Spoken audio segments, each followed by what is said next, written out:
ఇక్కడ 2 సంఘాల గురించి చెప్తున్నాడు యేసయ్య.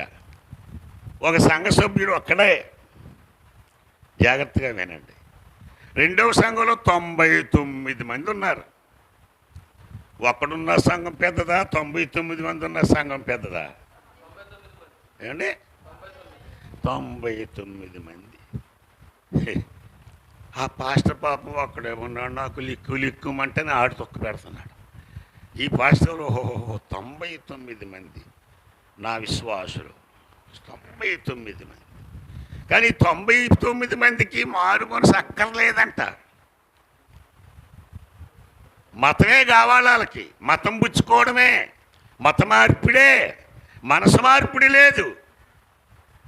బైబిలే చెప్తుంది మత మార్పిడి మహానేరము, మనసు మార్పిడి మహా సంతోషము.